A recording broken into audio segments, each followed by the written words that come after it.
Hello guys, it's day 16 and today we're gonna go through the documentation from the 7 days learning path for client first by Finsweet, and we're gonna learn about class strategy 2, folders, folder strategy and variables.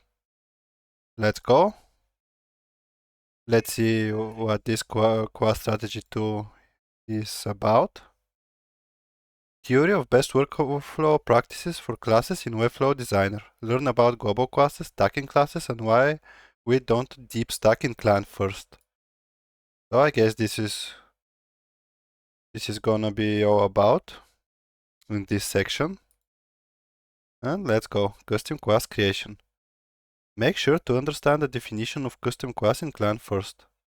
See the definition in class strategy. We already know about this. Client first recommends creating and using custom classes for many of elements inside the project. Although there is a mix of custom classes and utility classes, a majority of most projects will be custom classes. Okay, so we'll be using custom classes. Benefits of custom classes. Fast creation. Webflow as a platform was designed around visually styling our web page with the style panel. The styles panel is our big win in Webflow. We can create new classes and apply styles to that class very quickly. We believe applying classes through the styles panel should be done freely and frequently inside our workflow. In traditional website development, creating custom classes for many elements is time-consuming. Classes and styles are written by hand, and writing CSS properties by hand is time-consuming. This is why fully utility-based class systems are recommended in traditional web development. In Webflow, we have the benefit of the style panel, and we must take advantage of it. In this video, we write out the styles for theme list by hand. We can see here how it's done in the CSS. Here is the class name, and here are the properties we are giving to that class. In this video, we visually create the styles for theme list in Webflow. We can see here, just with the style panel, we're giving the class all these properties. Easier to customize and safer to edit. Editing the styles of a custom class versus utility class is very different. Customizing an instance-specific custom class can often be very straightforward and quick. In our theme list example, we need to add an additional style to our display flex settings. Yeah, we can see how easy it is with the style panel. We are influencing this element specially and do not have to worry about making a global site-wide mistake. By editing global classes, we may accidentally update elements in the project that we do not want to edit. Editing global utility classes takes more thought and carefulness. Tablet and mobile responsive updates. Desktop design may be very different from tablet and mobile design. There are likely customizations across breakpoints for many elements in our project. Using custom classes, we can freely make updates across breakpoints. Elements with a dedicated custom class have the flexibility to be styled uniquely on tablet or mobile. Okay. In this example, we change the theme list to look different on tablet and mobile. The custom class allows us to make this change with the styles panel. Yeah, we can see here on the top the breakpoints. We just change the breakpoints and give different properties. Very cool, very easy. When using utility classes and making responsive style updates, we need additional utility classes that give variations for responsive breakpoints. Working with clients. Clients often have feedback and requests that don't follow the default. Make this spacing smaller, make this box bigger, change the color from blue to red, change the order of this on mobile, etc. Client requests can be random in that they don't always follow the defaults of a utility class system. Custom class use can help us better manage these random requests. Okay, so basically when we have it will be easier to make custom changes if the client wants something with the custom class. Clients ask for updates during development and after launch. We feel more comfortable updating specific element with a custom class rather than utility class system. Yeah, because if we change a utility class, we're gonna change everywhere where this utility class is used, and it will be much harder. So it won't make sense to you. We will lose the global power of the utility class system. If the client update doesn't fit into the utility class system in the project, the update becomes more difficult. We will need a new class to complete the update. With the custom class, we can implement style updates quickly. Makes sense? Using global classes. Make sure to understand the definition of a global class in client first. See the definition in class strategy, we already know this. A global class can be simple, powerful, and meaningful. Benefits of global classes. Manage style values globally across the website. A global class should be meaningful. It may hold a value to an important set of styles that are managed on a global level. For example, the client-first container classes. This is a good example. Container large has a max width value of 80 rem, 1280 pixels. If we want our container max width reduced across the entire website, we can update container large to 75 rem, 1200 pixels in one style change. This is a global change that updates all instances of container large throughout the project. Container large is a powerful global controller inside our project. Yeah, this is a very good example on how to use the global utility class container. Faster build time, efficient use of common styles, client convenience.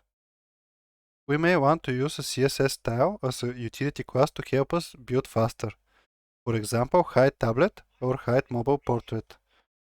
This class will allow us to selectively change the visibility of elements throughout the website as we're working, without creating additional classes and combos specifically for hiding an element. This utility class can help us work faster inside Designer.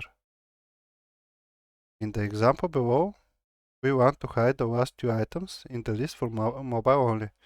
We use hide mobile portrait to hide the last two without creating a new class. Yeah, we can see here, this is the base class. And when we put down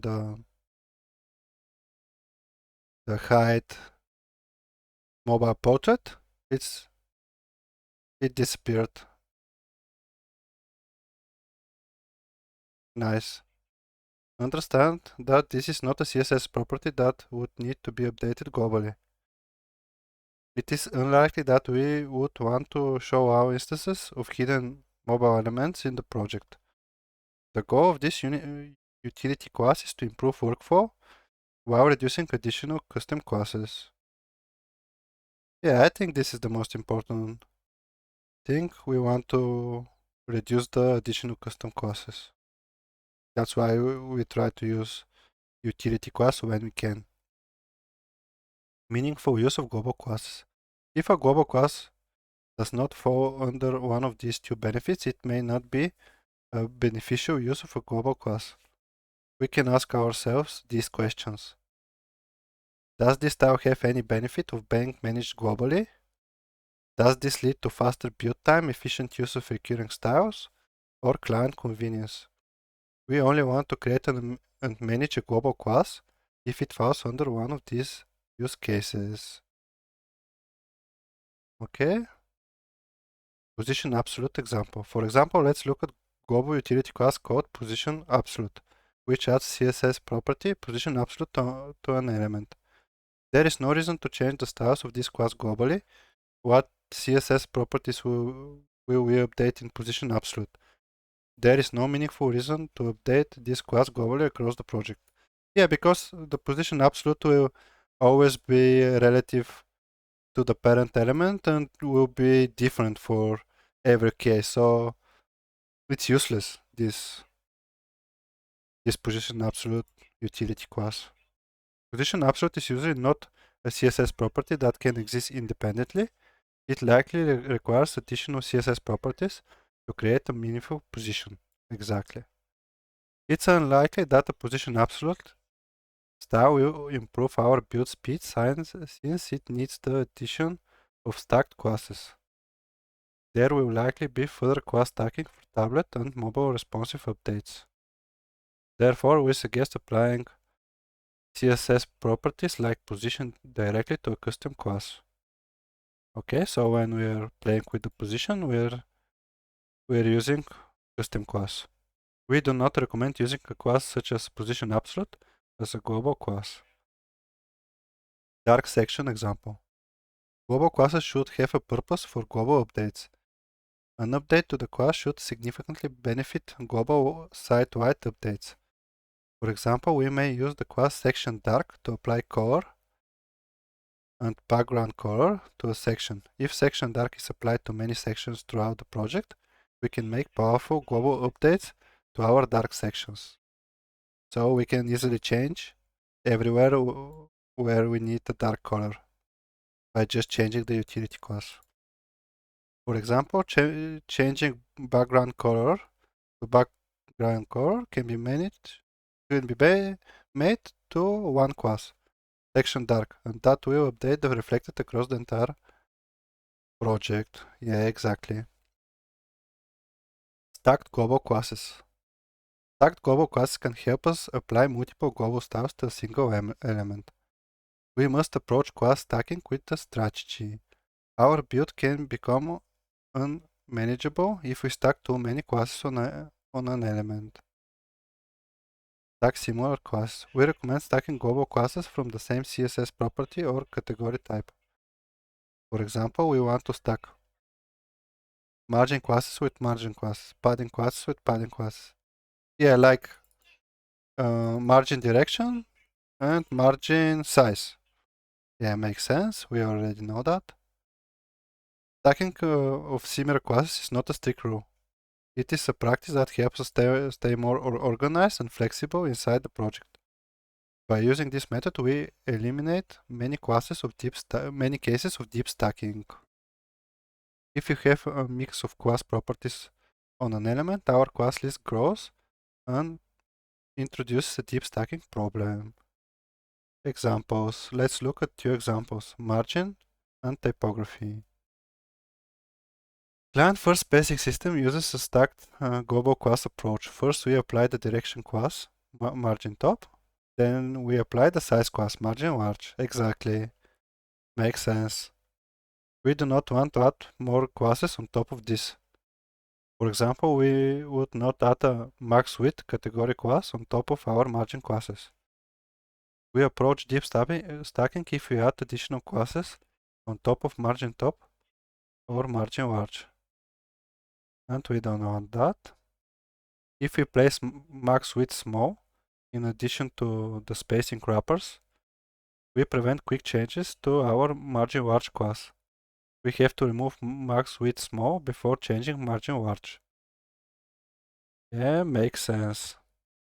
This concept applies to all other class categories. We want the div block with the margin classes to have margin classes only. Okay, so keep it consistent.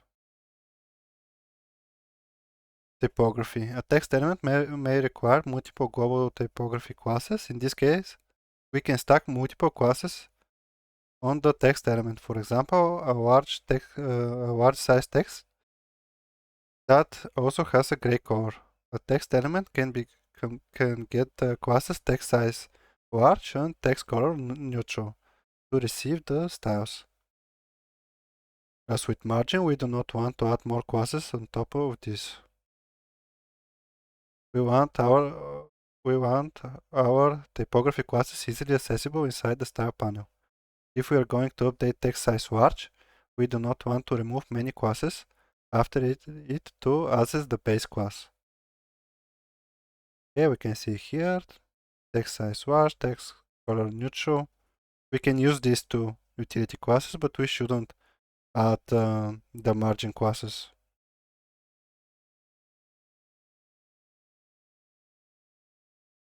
Okay. Don't add new styles to stacked global classes. We don't want to add new styles to stacked global classes because it will create a new class, a combo class, to the CSS of the project. Creating instance-specific combo classes from global utility classes defeats the purpose of true global utility classes. This practice can lead to organization issues as the website scales. Let's continue with the examples above, margin and typography. Margin example. We never want to create a new class with our stacked margin classes. If we have margin top and margin large, we should not apply any styles to this stacked combination. Okay. So if you use these utility classes, we don't want to apply any additional styles. Applying styles like this will create a new class. We will write a new set of styles to the CSS style sheet. Typography example. We never want to create a new custom class with stacked typography classes. If we have text size large and text color neutral, we should not apply a new custom style to the stacked classes.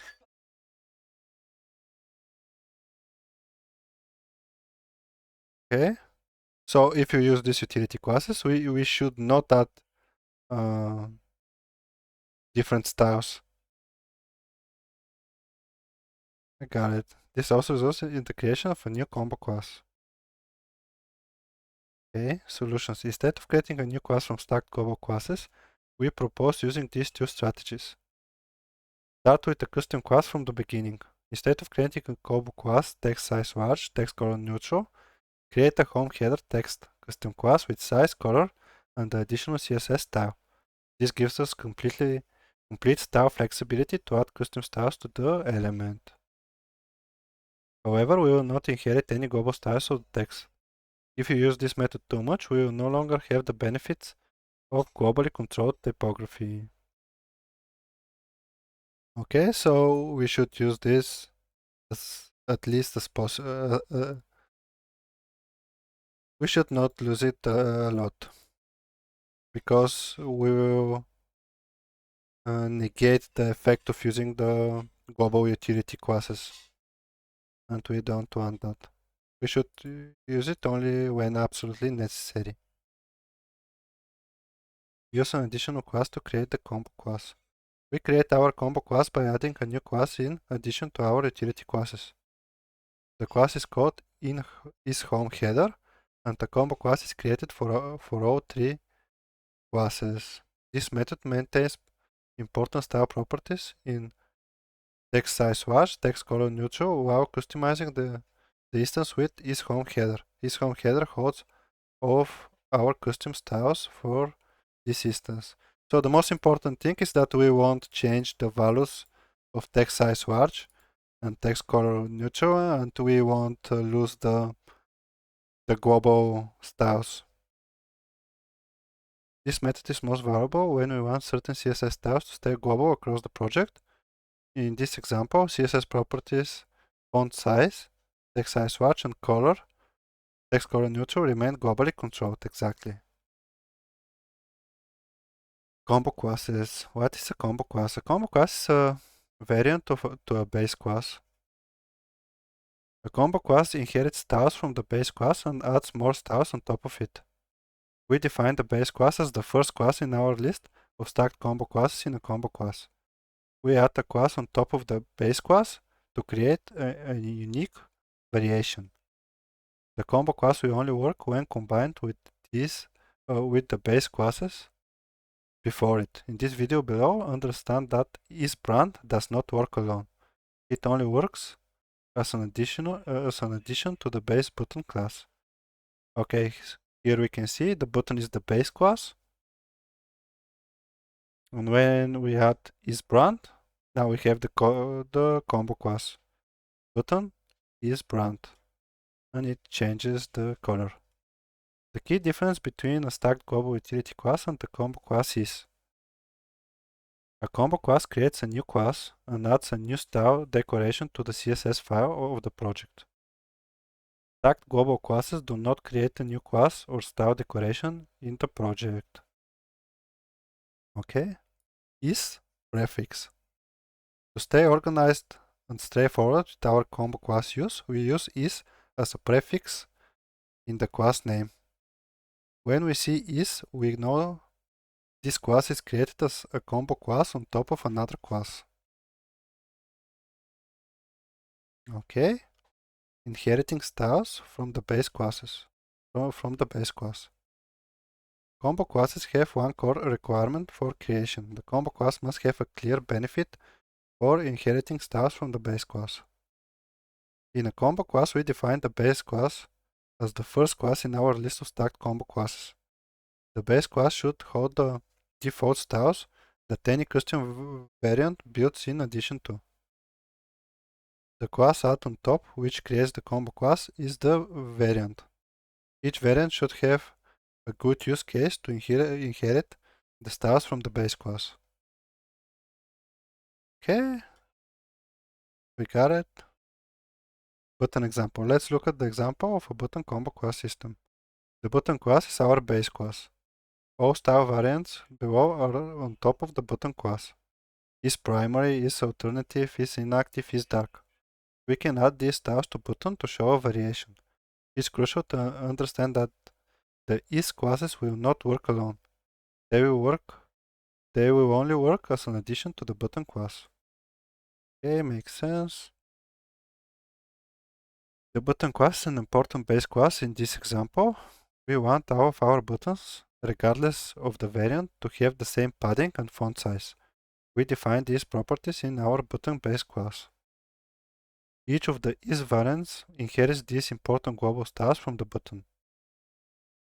This button combo class system allows us to globally update the padding and font size CSS properties for all buttons across the project. All default buttons and all variant buttons will receive the global style update. Yeah, we keep it global.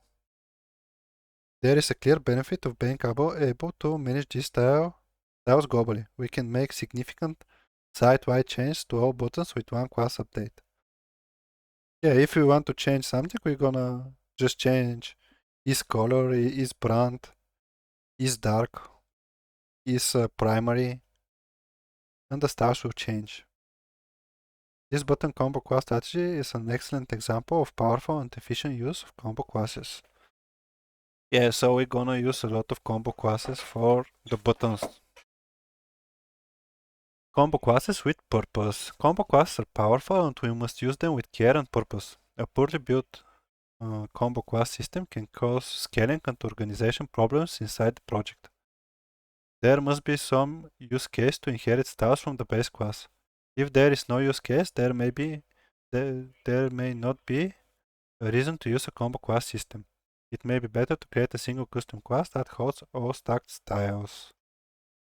Container example. A neat combo class system. We will review an example of a container combo class system with no clear purpose of combo class benefit.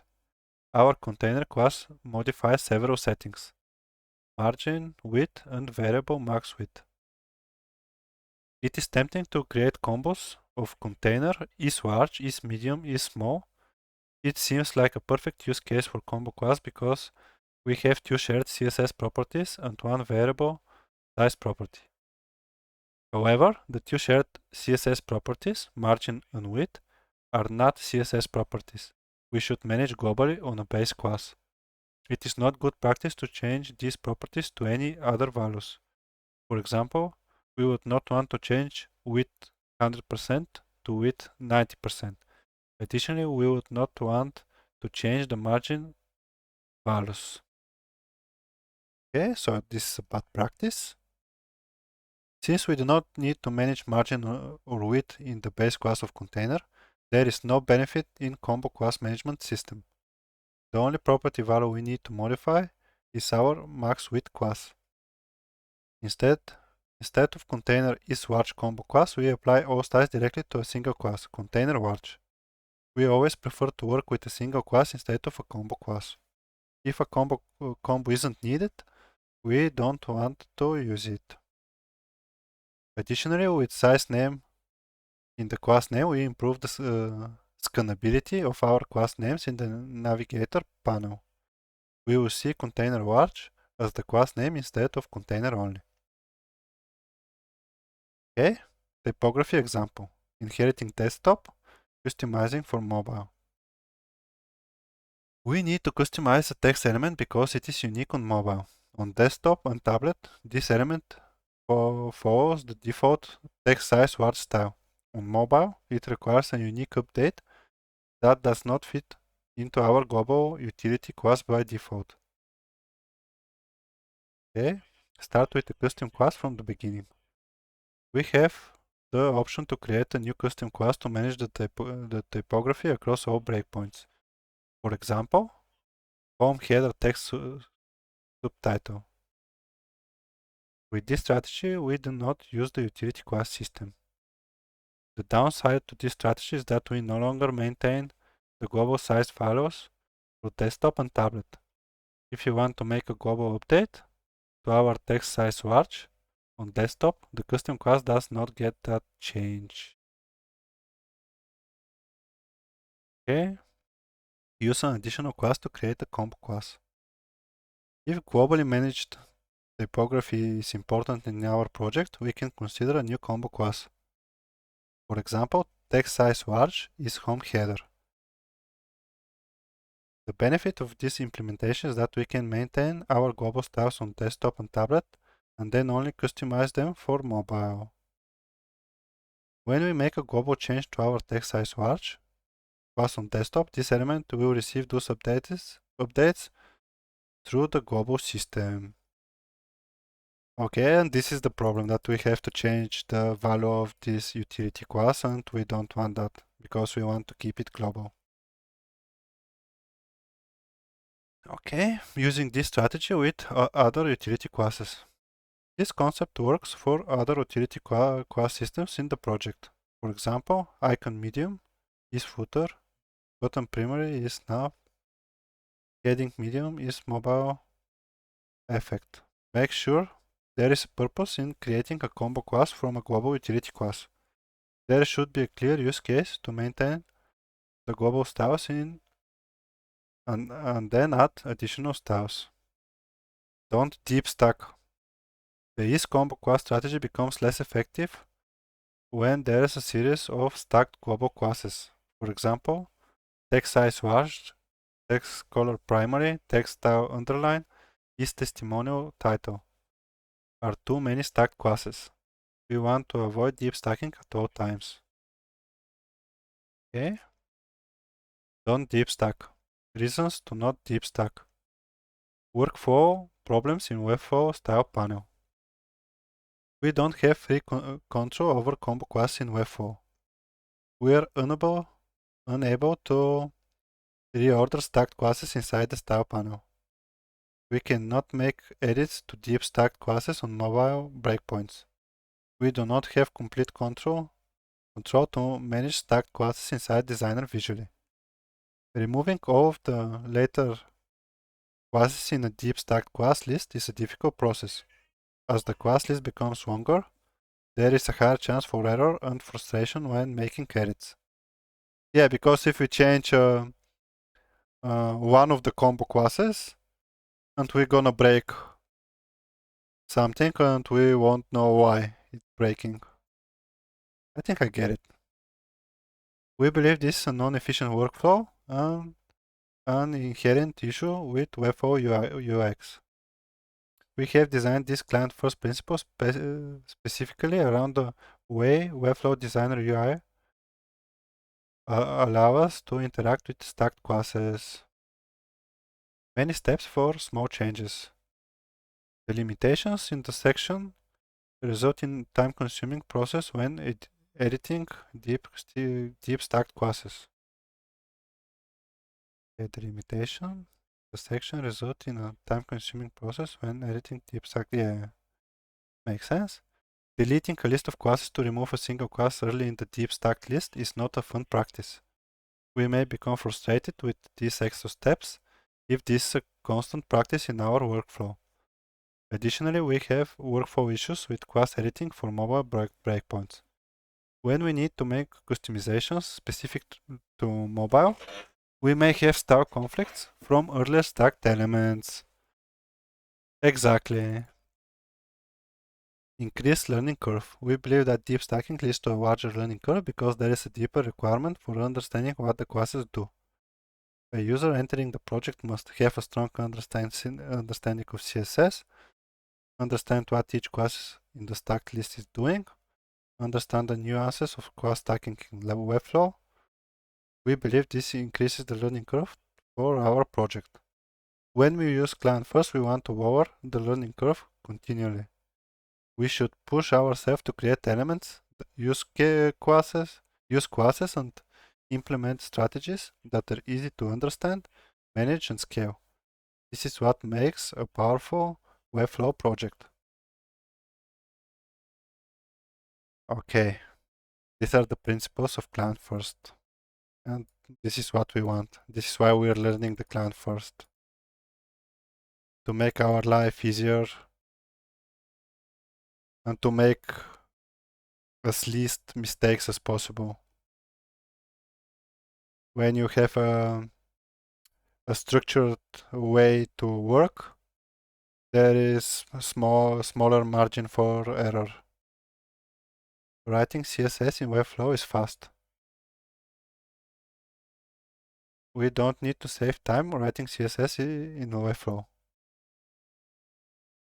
Okay, there is an article here.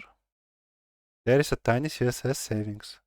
Example of small CSS savings. For example, load times of a 52 kilobyte CSS files versus 65 kilobytes CSS file is negligible. Yeah. We do not believe the relatively low savings in the CSS style sheet outweigh the benefits of custom class creation.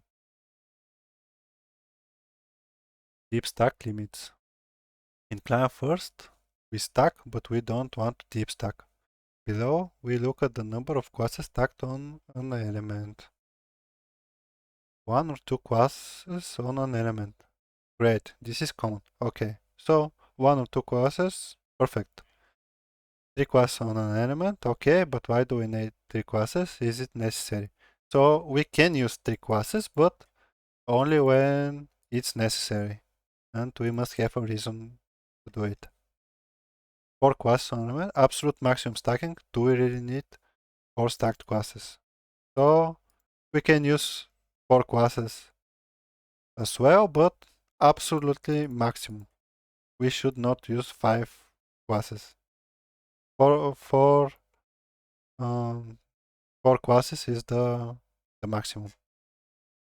Five classes on element, too much. It will be difficult to manage. Create a custom class. Okay. If we have to stack five classes, we just create a custom class. Strategies to avoid deep stacking. Use one single custom class. Rather than stacking multiple classes, we can start with one single custom class. We can start the element with one class without any class stacking. Our stacked styles will be applied to a single custom class. Nest another div block. When our classes stack too high, we can create a nested div block that manages an important style. The core structure used client first takes this approach. Instead of stacking many classes on one element, we break up classes by type and use several nested layers of elements. Okay, like the spacing divs. A nested layer separates styles that have different purposes. We maintain our global utility class system while avoiding deep stacking. This same concept applies to client-first spacing system. For example, by implementing a spacing wrapper concept, we separate margin top and margin large from other elements. Okay. Create a combo class, for example, section header plus isMobile reverse plus background color brand plus text color alternate. Can turn into section header plus isHome header. Yeah, we can make this isHome header combo class and just use it. And then we'll have the combo class section header isHome header. We inherit the important global styles from section header, for example, padding, z-index, and transition. Our isHome header class is a combo class which has background color, text color, and responsive layout change to the instance. Instead of stacking 4 classes, we have reduced the stacking to 2 classes. This is easier to manage and more flexible for updates. Okay. No layout system. No flex, grid, com, or layout classes. No flex, grid, com, or layout classes are included with client first. We do not recommend a fully global managed flex or grid class system inside Webflow. We encourage custom class creation using flex, grid, or any com layout system. Example 1 of what we don't like. Let's build a grid layout with utility classes. This example is not a practice of client first. Instead, it is an example of why we do not have a formal layout system included in client first. You can see here it looks ugly. 4 classes. Terrible. We don't use that. Now imagine client has to create less space between the items on tablet. The gap large that we need on desktop is no longer needed on tablet. We need a much smaller gap. However, we're inheriting our gap large from desktop. Our class list can get long when adding custom tablet and mobile add-ons to our utility layout system. Tablet and mobile responsiveness variations can result in super deep stacking. To satisfy every use case of every layout size option across all breakpoints, we need a large and complex layout system. We will have to create a new class to achieve the layout if there is no utility class available for our responsive customization. Many steps are required to go from a blank div block to a finished responsive element. Example 2 of what we don't like. It's possible to reduce the number of classes in a utility class system by grouping multiple CSS properties into one class. For example, it looks terrible. I establish a flex setting on the base breakpoint and the mobile variation. This naming is unclear to someone who doesn't know this layout system. As the original developer, we may know it, but that doesn't mean other developers or our clients will. We don't want to see this ugly naming either. Although this convention may be clearer, we still need to understand how this system works. It's unclear what our options are to continue building in the project. What do the numbers mean? What do the letters mean? What are the comms? How do responsive updates work? What do I do when I need a unique customization? Example of what we can do, example of what can work with client first. We can use the power of global classes to create layouts in client first. Global layout systems can be client first friendly. If that's what is best for our build, do it. For example, grid code 2 and grid code 3 can be used as the default 2 and 3 column layouts. On desktop, they are all equal. Combo class is specific instance can be created for tablet and mobile instances that are different from the default. Okay, we do not want to lock everybody into a deep global class layout system for every layout, section or page of our build. Using a combo class system like this can be client first friendly while maintaining layout unity. Create layouts with custom classes. We can create simple and complex layouts using custom classes. We can use custom classes for all layouts in our projects if we want. Yeah, I think we should use custom classes. The style panel is so easy to use. Custom classes are excellent for building layouts. Custom classes allow us to quickly build page structures, quickly make edits in the future, make all responsive customizations, prevent accidental site-wide layout breakings, hand off our project with a minimal learning curve. Okay, we are done with the class strategy. Now we are going to the folders. I think I will go fast through the folders because we need folders when we scale our project, when we work on very hard and complex and big projects. And for now, at least, I am in my beginner stage of my Webflow career, so we'll just go fast through it. Folders. Finsweet introduce a folder system add-on for client first. Organize our project's classes with folders. Into the folders. Folders are virtual organization tool to group and visually manage classes inside our Webflow project. Okay, custom class folders. We can see with underscore, we are creating the folders with underscore. A custom class is a class created for a specific component, page, grouping of elements, or single element. For example, a class to style the theme slider, or a class to style the global headers for the project. Custom classes use an underscore in the class name. So we are creating the folders with an underscore. We can see here nav primary log wrapper, nav primary log wrapper. Okay, nice. Utility class folders. A utility class is a class created with a specific combination of CSS properties that can be applied to elements across the project. For example, a class for background color or a class for font size. Utility classes do not use an underscore in the class name.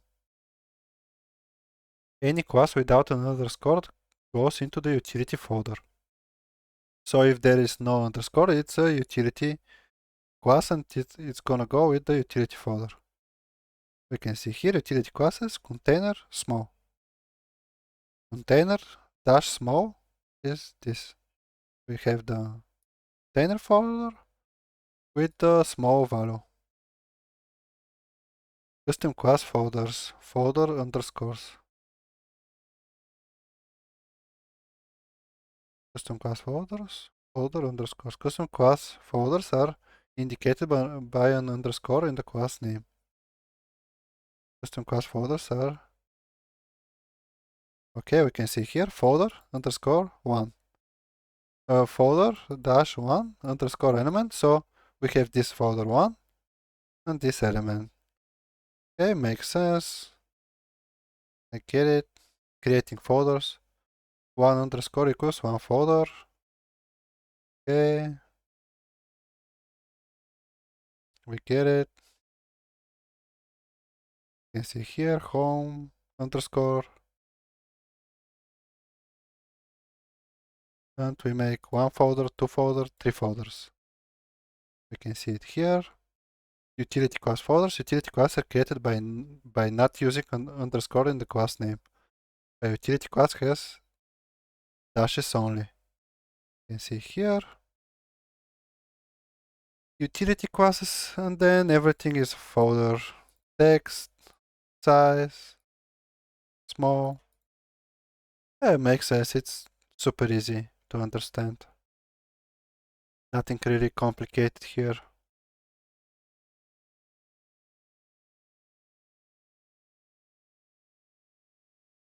Okay. Folder name. Let's see the folder strategy real quick. Most of this article is about the strategy we can take to use custom class folders.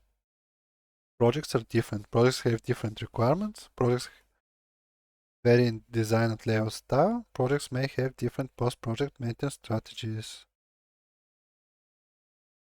There is often no right or wrong to class naming. There is only more and less efficient. Okay. Types of folder organization. One folder. We can see here it's only one folder.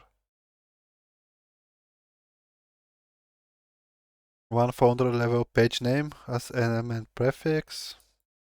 See it here. Nested folders. Just because we have the power of nest folders doesn't mean we should always use them. Only nest folders when there is a clear organizational win. You can see here one nested folder.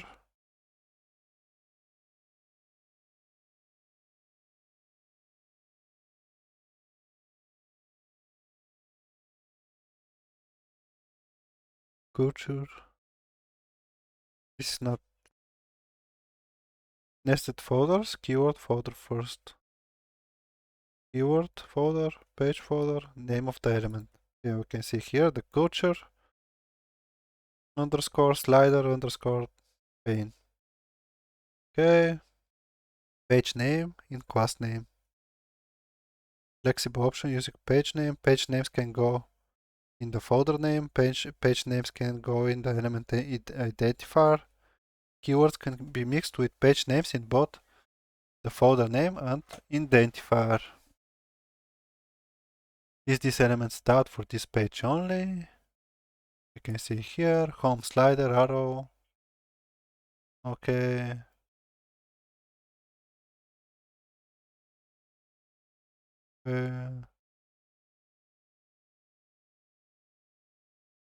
One folder versus two folders. Here are some examples. Component libraries. Component libraries like Ribbon library may benefit from nested folders or maybe many nested folders. Folders introduce a massive organizational upgrade to component libraries of all sizes. We will show an example of this with a component library use case. In a component library, we may want to organize classes like this. Slider 1, slider 2, and the component. Slider 1, component. Yeah, I get it. We're gonna use this Relum library a lot. So this is interesting. There's no proper way to name components in a component library to be instance specific. Okay, power renaming with Finsweet extension. So we have some power with the extension, using the component keyword. Underscoring the class name equals component. But this was in v1, now in v2 release. Underscoring class name equals folder. Okay. Using the component keyword tells us that this folder represents a component, a group of page elements that creates a complete UI element. Okay. Folder decision making tree. There is a PDF file that explains more about making a decision for folder. But this is very advanced. The folder strategy.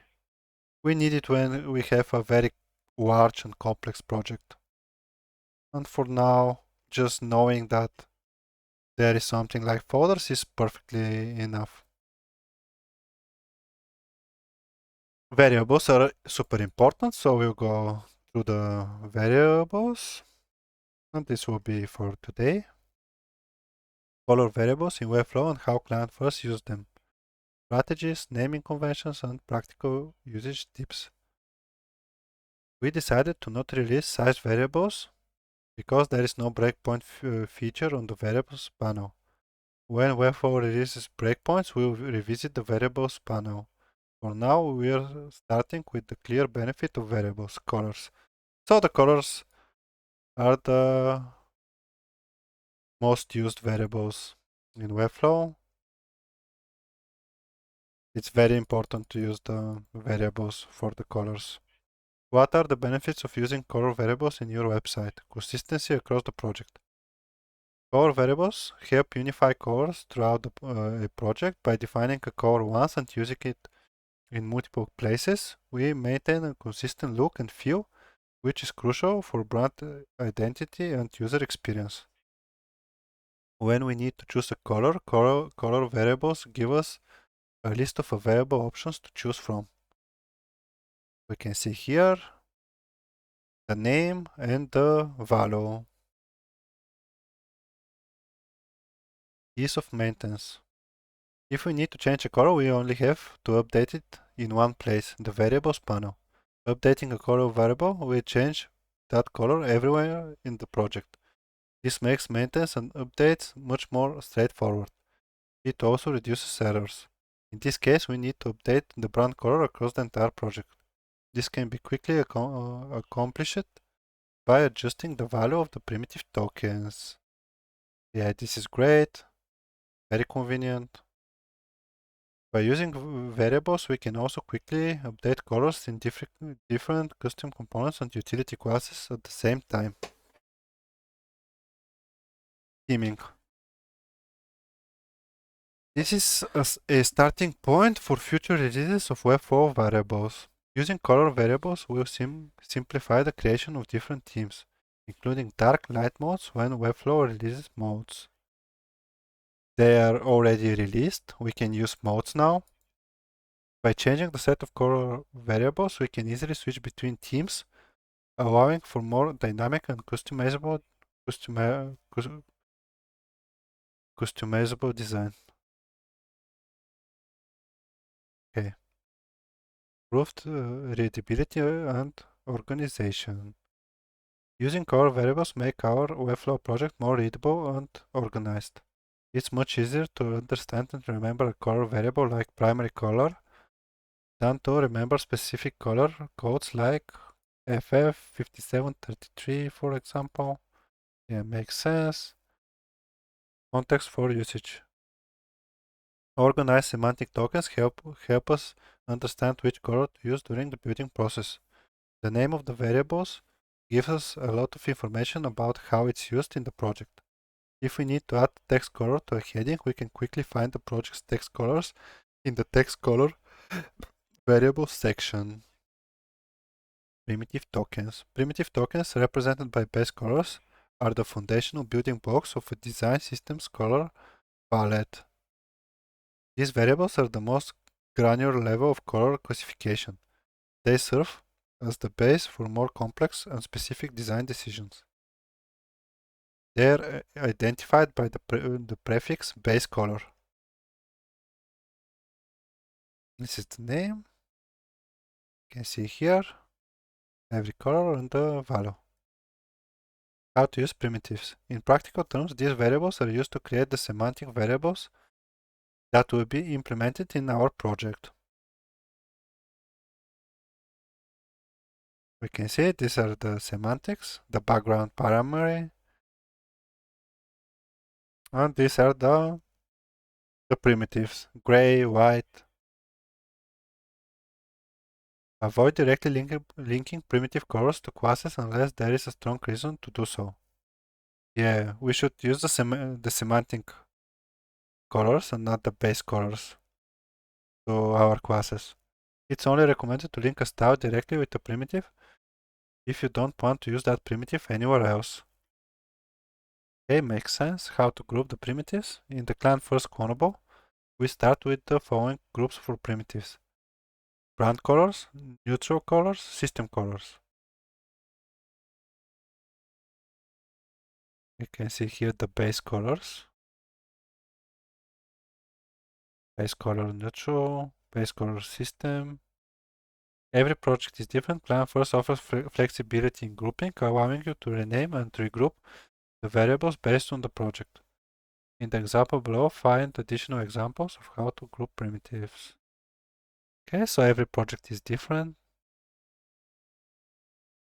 These are the primitives, very well organized and named. I like this naming the most with the number, gray 100, and you go from the lightest to the darkest gray. And the number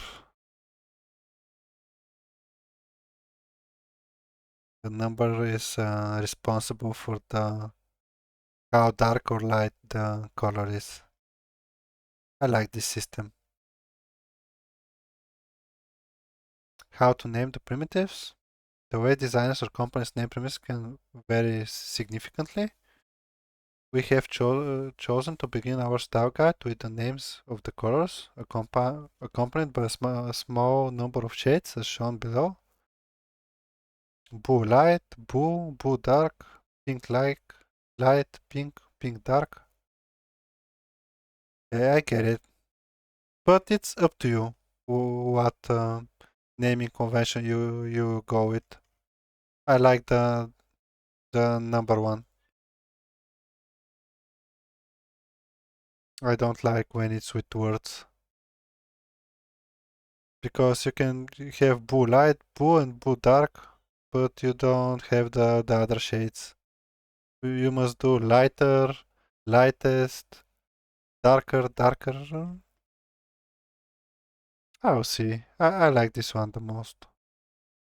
If this does not fit well with your project, here are some additional examples of how you can name your primitive tokens. Yeah, I like this variant the best. Semantic tokens are variables where the names describes the purpose or meaning of the color within the design rather than describing the color itself. Reading the name of a semantic token will give us a clear understanding of what that token is used for. In client first, all variables that do not contain the prefix base color are semantic tokens. Okay, makes sense. How to use semantic tokens? The semantic tokens are the color variables that we use to style the elements of our website according to its use.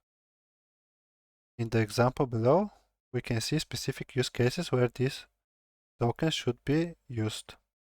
For background color, use the background color semantic tokens. Okay, you can see we're using the semantic tokens in our projects, and the primitive tokens are linked to the semantic tokens. For text color, use the text color semantic token. For border color, use the border color semantic token. Makes sense. Use semantic tokens as utility classes. Every semantic token created in the project can be used as a utility class if desired.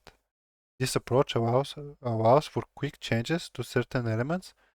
In our style guide, we begin with the following utility classes linked to the semantic tokens. Okay, so we just link the classes with the semantic variables. I get it. If possible, avoid linking a text element base tag directly to the semantic variable. Okay, when we apply a color directly to a text element, we lose the ability to inherit the color from the parent element. This approach is very common when developers want to quickly change the color of all child elements at once. Okay, so we should avoid linking a text element's base tag directly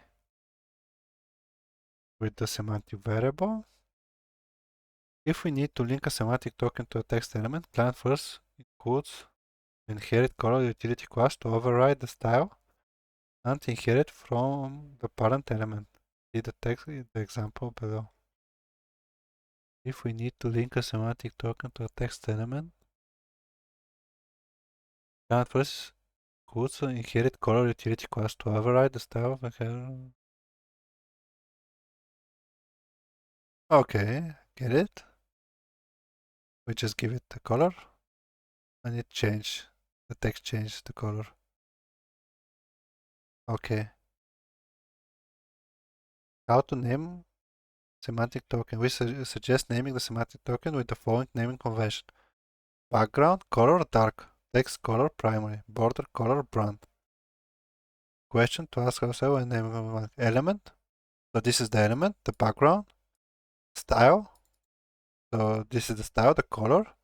and the identifier is dark.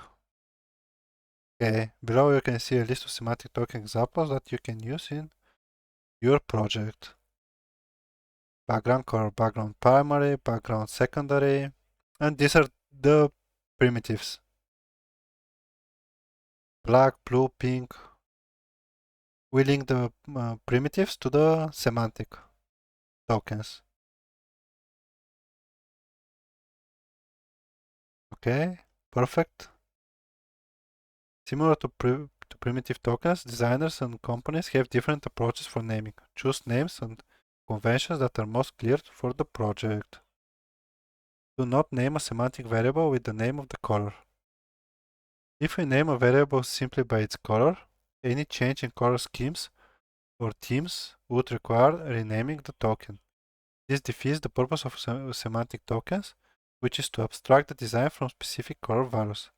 This allows us to manage theming and global change without renaming variables. Yeah, this makes sense. We can change the primitive colors, the names and the values, but we shouldn't change the semantic because they're gonna be used for example for the buttons for the background. Get it? The naming convention is important for theming in the future. The names of the variables should be generic enough to accommodate different values for themes, such as light or dark mode. In the example below, see how it should look. Background primary, and we have the white primitive and the dark primitive for the background. Background secondary, text primary, yeah, makes sense. If the name of the color is included in the variable, the naming convention will not be compatible with the other color names used in the different modes. Okay, makes sense. Primary and alternate concept. When naming variables, consider setting the default theme of your website as a reference point. For instance, if the background primary variable represents the color black, you could use background alternate to represent the color white, the inverse of black. Okay, this approach can also be applied to text color variables. For example, text primary might represent the color white, while text alternate might represent the color black, offering a clear construct to use on white backgrounds. Okay, FAQ. Should I follow my client's color system and naming conventions? Absolutely. If your client has an established style guide, it's best to adhere to color system and naming conventions. This ensures consistency and aligns with their established branding standards. What if the design file is a mess and there is no organized color system? This is likely to happen frequently. Some designers or clients may not structure their colors well, and it becomes our job to organize them for a more structured project. To understand how to do this, check the sections how to name the primitives and how to name the semantic tokens above. Can I just use color name for a semantic variable? This is not recommended. If you name a variable simply by its color, any change in color schemes or themes would require renaming the token. The whole point of semantic tokens is to keep things flexible and easy to update. So it's better to go with names that describe the variable's row, not just color. How can I know which variable are the primitives? Primitive tokens are identified by the prefix base color. Okay, how can I link variables with utility classes? You can create utility classes that are linked to color variables. To do this, always use semantic tokens to maintain consistency. Yeah, this is very important. We have to use the semantic tokens, not the primitives. And be sure to use clear naming conventions that clearly describe the purpose of each color. Like is red, is blue, utility class. Makes sense? Oh, and we have one last sections. One last section, the interactions. naming. We're gonna go fast through it. How to name our interactions. Naming convention. This page explains how we can approach naming Webflow interactions to stay organized in our project. Element, action plus state. Element is the section, div, block, etc. that we apply to interaction to. And action describes the interaction at state if valuable for context. For example, element, sort, button arrow, action, rotate, state open. Full interaction name, sort, button arrow, rotate open. Okay. Maximum context. The element and action phrases should give as much context to the purpose of the interaction in the project. When creating our interaction name, we should answer the question, what is the interaction? A new developer entering the build should know about what this interaction is doing in the project. Use powerful keywords to describe the interaction. Minimal words, we always want to keep the descriptions minimal. Short is good, we want to give the most information in the least amount of words. Ideally, our interaction names never overflow past designer interactions UI panel. If our names continuously overflow the UI panel, we are likely being too descriptive in our interaction naming. We use capital letters for the first character of each word to improve scalability of the interaction name. Square brackets. Separate the action and state keywords from the element keywords by using square brackets around action and state, like shown here. Okay. This visually separates both parts of the interaction name. Example using general naming. With general naming like button or image, we imply the interaction are used as universal interactions. Button arrows move in. The default button arrows move in. Okay, button arrows move out. The primary button effect out state moves the arrow to the original position. Image show screw in. Image hide screw out. Nav menu open, nav menu close.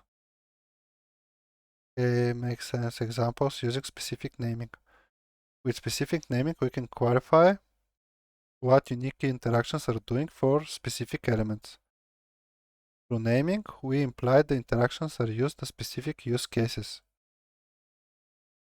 Home hero what is show, home hero what is hide, jobs item model open, jobs item model close, contact form input, contact form input height decrease, increase. Okay, it's easy. We get it. The element, the action. Keywords, action keywords. Use keywords that best describe the action that occurs when the interaction runs. Use the least amount of words to give the most context about the interaction's purpose. Popular action keywords, show, hide, move, rotate, scale. Show, hide, move, rotate, scale. These are very popular. State keywords, add state keywords to communicate a toggling state of an interaction sequence. Popular state keywords, in, out, open, close, increase, decrease, expand, collapse. Okay, action and state can mix. We do not need to strictly follow action plus state. We can be flexible with our keywords inside the brackets. It is possible that action and state words are used together, element, action plus state. It is possible that they are used individually, action or element states. It is possible that a state keyword alone is better than action plus state. For example, jobs item model open. It is possible that show and hide is seen as an action or a state. Visible hidden, jobs item model show. Okay, don't spend a lot of time thinking about action plus state. Pick something that is clear and continue working. Our goal. Action and state keywords should be arranged inside the brackets to give the user the maximum amount of context into the interaction purpose. Trigger words. If we need to add more information to our interaction name, we can use keywords to help us understand the trigger. Trigger keyword examples: click, hover, mouse move, scroll, while scrolling, vote. We must add trigger keywords carefully. Optionally add trigger keywords. Adding trigger keywords in the interaction name is technically inaccurate based on how Webflow interactions are configured. Webflow interactions do not include triggers in the action steps. Therefore, Webflow interaction can run with different triggers. If we include the trigger in the name of the interaction, then the interaction cannot be shared by different triggers. For example, an interaction is created to open a drop-down nav item inside the nav component, a mega menu. On desktop, the interaction runs with a hover trigger. On mobile, the interaction runs with a click trigger. The same interaction is used for both devices. The element trigger, as well as the trigger type, is different based on device. This is a clear example of a trigger not belonging to an interaction. Triggers are separate. Using the name nav dropdown, open hover in, is inaccurate since it is triggered differently on mobile. Using the name nav dropdown open accurately describes the interaction configuration. The interaction opens the dropdown. This is what the configuration does. Using trigger keywords. If adding the trigger keyword greatly enhances the interaction context, we may want to add the keyword. Even if a trigger is not included in the interaction configuration, there are instances where a trigger can give important context. Discount model, delay on load. We use the word delay and load in the name, which tells us important information about the action of this model. If the purpose of this interaction is to delay on load, these keywords create clarity. Blank div, open modal with JS click. This div block is used as a click trigger to initiate a Webflow interaction with JavaScript. The interaction was created specifically to listen for a click from JavaScript. After the JS click, the Webflow interaction runs. Adding the click trigger keyword to this name helps communicate that. Responsive keywords. When an interaction is created specifically for a certain breakpoint, responsive level, or device type, we can add that keyword at the end of the interaction name. Nav sidebar slide, show mobile. Show the nav sidebar on mobile only. Hero scroll trigger div in tablet mode. Show the nav sidebar. Background textures, hover in desktop. We only have to specific desktop. If it's for desktop only, and turn off for tablet on mobile. Conflicts. If you're in conflict with naming, don't overthink it. Just make a decision and move forward. The decision to give a good name to an element, action, state, or trigger is not always clear. That's okay. Pick something and move on. Taking any significant time to think about the naming is not advised. Breaking your workflow to overthink naming is not advised. Happy interacting. Okay, and this fluid responsive, we're gonna go through tomorrow. It's part of day 4 of the learning series for client first. And that's it for today. We learned a lot. We learned about was strategy 2 for the folders and the strategy, the variables, and even for the interaction naming advices, because they said it's up to us and not to think much about it, about naming our interactions, but we could see some of the advices given from the client first. And that's it for today, guys. It was much information here.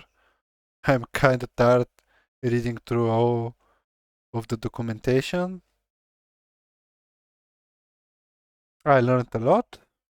And tomorrow we're gonna continue. We have 3 more days and we're gonna finish actually 4 more days before we finish our client first documentation series. And then we'll get serious with building some projects. Bye bye guys. See you tomorrow.